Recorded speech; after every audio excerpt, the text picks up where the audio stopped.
Hey Internet, welcome to Thermodynamics tutorial. This is a made-up question not found in your textbooks. We want to find the pressure for the refrigerant 134A using ideal gas law, compressibility chart, and then property tables. We've got a volume of 0.016773 meters cubed of 1 kilogram of refrigerant 134A at a temperature of 110 degrees Celsius. Step 1, draw your free body diagram, your FBD. This will help you visualize the problem. Step 2, list all the given variables, find the unknown. Step 3, find the ideal pressure formula.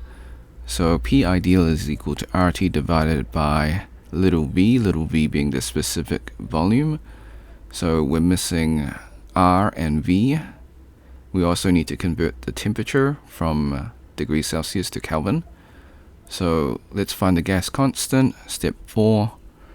So it is 0.08149. You can find this by Google search, or if you got the textbook or the PDF, then you can go to the back of your textbook and you can search the gas constant there. For the specific volume formula, so little v is equal to capital V divided by m. So that's the mass of 1 kilogram, and the volume is given in the question. So step 6, find the specific volume. So anything divided by 1 remains the same. So it is still 0.016773 meters cubed per kilogram. Step 7, find the ideal pressure. Convert your temperature to Kelvin. So you add 273, it becomes 383 Kelvin. You plug and play the values, you'll get 1,860.7685 kPa. Step 8, find the pressure of compressibility formula.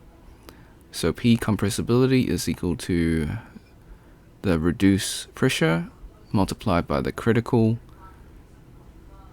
pressure. So this pressure ratio, we need to find the formula for that. So step 9, we're going to find the reduced pressure formula. So as you can see, we are missing the initial pressure.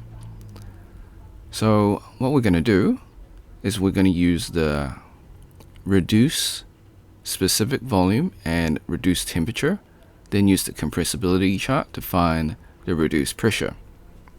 So that's an alternative way to find it because we don't have the initial pressure. We will eventually need to find critical pressure at a later state. We'll get back to that. Step 10, find the reduced temperature formula. So we got the initial temperature that's given. We need to find the critical temperature. So this is found the same table as your gas constant.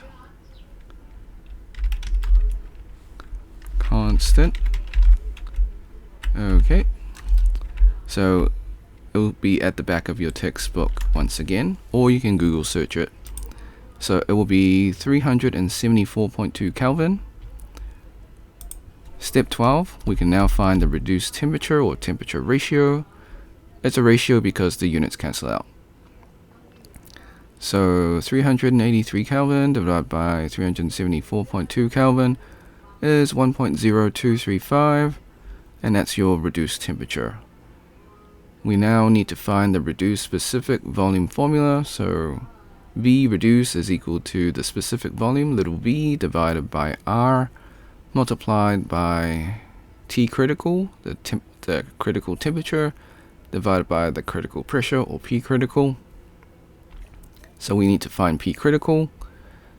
Once again, same table as gas constant. It is 4.059 MPa.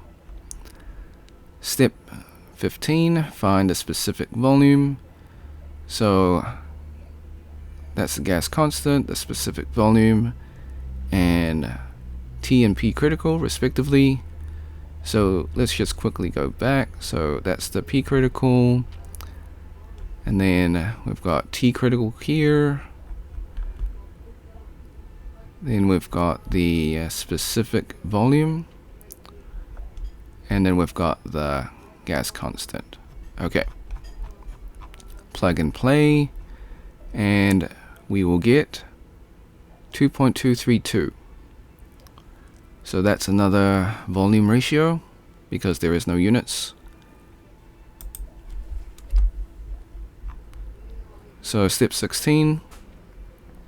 Now that we've got our reduced temperature and reduced volume, we now just plug it into our open source compressibility chart. For copyright reasons, I can't use the textbook version, so we have to make our own compressibility or use one that is free and open source. Okay, so I'm just going to open up the Python program and we can have a look.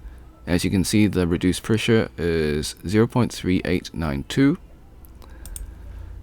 So as you can see, we plugged in our values, we let it calculate, and it's got the same value here. Alright.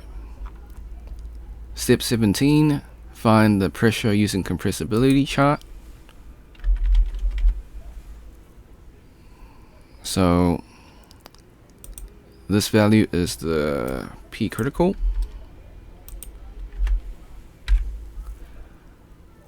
Okay. So we multiply the pressure ratio with the critical pressure, we get 1.579 MPa. Step 18, we now find the pressure from the property table.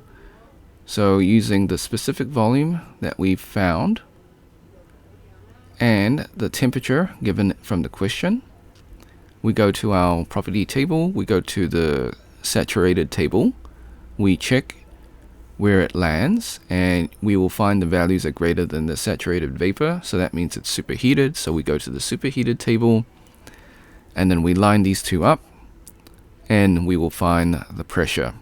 So note that the pressure is actually up on top, the specific volume and the temperature is on the side and in the table or columns respectively. You will find the pressure up top of the table. Okay, I can't show you the table for copyright reasons, but I'm sure you've seen the textbook or you've Google searched and know what it looks like. Disclaimers: the method is correct, however I do make calculation mistakes. I encourage you to solve it yourself and see if you get the same answer. Now before we leave, I highly encourage you to save this video onto your PC, just in case this video gets taken down. While I follow all copyright laws, sometimes things happen. You can do this by using Snipping Tool. If you never used Snipping Tool before, follow these instructions. If you're on a Mac, use the Mac equivalent of Snipping Tool. Click on your icon in your taskbar. If it's not there, go to your Windows search, type in Snipping Tool, open up the program. Click on Video option, click on New. Left click and drag the rectangle to cover the YouTube screen. This is just an example. Hit the start button, wait for the countdown in Snipping Tool. Hit the replay button on YouTube, let the video finish, hit the red square in Snipping Tool to stop recording and then save your video. Thanks for watching, hope you had a great day. Be sure to like and subscribe. Share with your friends, because this is a made up question, so they probably won't be able to find it. If you got questions, comments, or if you find a mistake in the video, leave it in the comment section. I'll get back to you as soon as possible. If you want to support me, become a member or drop a super thanks. Until next time, see ya.